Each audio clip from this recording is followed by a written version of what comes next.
VB.NET की अगला question दिया गया है आपका, VB.NET में वेरिएबल से आप क्या समझते हैं, वेरिएबल को डिक्लेयर कैसे किया जाता है। तो अब हम विजुअल बेसिक .NET में और प्रोग्रामिंग के अंदर आ रहे हैं कि किस प्रकार से प्रोग्रामिंग की जाती है और कैसे प्रोग्रामिंग में छोटी से छोटी चीज़ों का इस्तेमाल किया जाता है और प्रोग्रामिंग करते समय कोडिंग लिखने का तरीका क्या है, ये सभी चीज़ें अब हमको समझना है। तो ऐसे ही इसमें एक चीज़ दी गई है क्या, वेरिएबल। तो VB.NET में वेरिएबल क्या होता है, एक वेरिएबल डेटा को स्टोर करता है।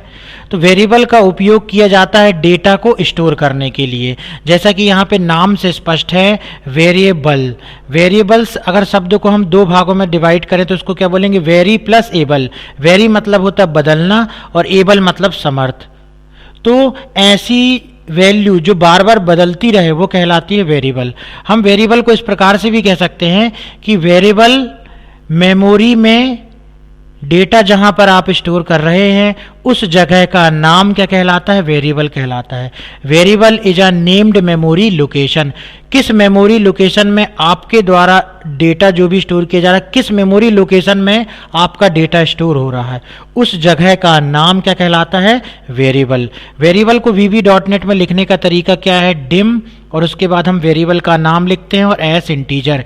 यहाँ पर ए वेरिएबल का नाम हो गया और इंटीजर क्या हो गया, डेटा टाइप हो गया, जो ये बताता है कि ए नाम के वेरिएबल में आप क्या डेटा स्टोर कर रहे हैं। तो इंटीजर हमको ये बता रहा है कि ए में हम किसी प्रकार का नंबर स्टोर कर सकते हैं। तो वेरिएबल में का इस्तेमाल आप प्रोग्रामिंग करते समय किसी भी प्रकार का डेटा स्टोर करने के लिए करते हैं। एक प्रोग्राम स्टेटमेंट की लिस्ट होता है जो वेरिएबल को मैनिपुलेट करता है। दूसरी प्रोग्राम लैंग्वेज की तरह VB.NET भी एक प्रोग्राम के क्रियान्वयन में समय वेरिएबल वैल्यूज़ को स्टोर करते हैं। एक वेरिएबल एक नाम तथा एक वैल्यू को रखता है, अतः वेरिएबल कंप्यूटर की मेमोरी का स्टोरेज एरिया होता है। अतः हम कह सकते हैं कि ए नाम का मेमोरी में एक जगह बन गई, उस जगह का नाम हुआ ए, और इस ए नाम के वेरिएबल में आप किसी भी प्रकार की वैल्यू को स्टोर कर सकते हो। VB.NET में वेरिएबल को डिक्लेयर करने के लिए डिम स्टेटमेंट का प्रयोग करते हैं।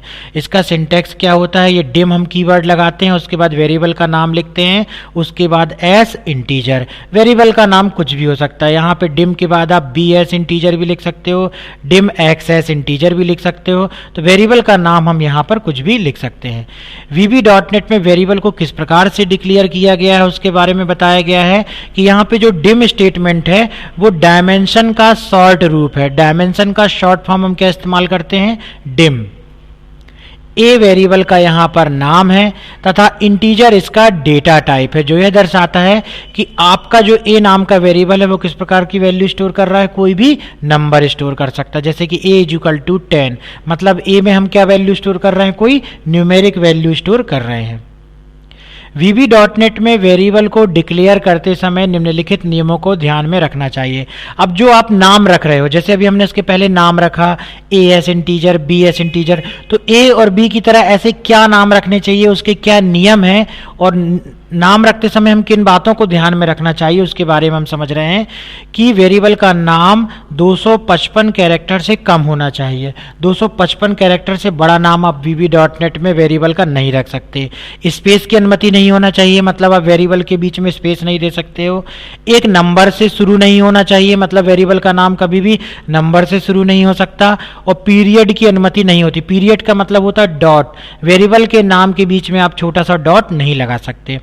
ये देखिए, इस टेबल में आपको कुछ वैलिड और इनवैलिड वेरिएबल के नाम दिए गए हैं। जैसे my_car, इस प्रकार का वेरिएबल का नाम आप VB.NET में रख सकते हो, लेकिन my.car बीच में आपने पीरियड का सिंबल लगाया हुआ है, तो ये इनवैलिड वेरिएबल का नाम हुआ। इसी प्रकार से year_, ये अंडरस्कोर आप यहाँ पर इस्तेमाल कर सकते हो, ये भी वेरिएबल का वैलिड नेम हुआ।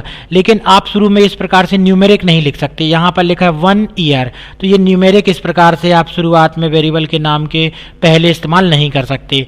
name_car_be यूज, इस प्रकार से वैलिड नाम हुआ। लेकिन ही एंड हिज फादर, फिर उसके बाद ब्रैकेट स्टार, इस प्रकार से आप स्पेशल कैरेक्टर का इस्तेमाल वेरिएबल के नाम के बीच में नहीं कर सकते। तो ये थे वेरिएबल के कुछ वैलिड नेम और कुछ इनवैलिड नेम।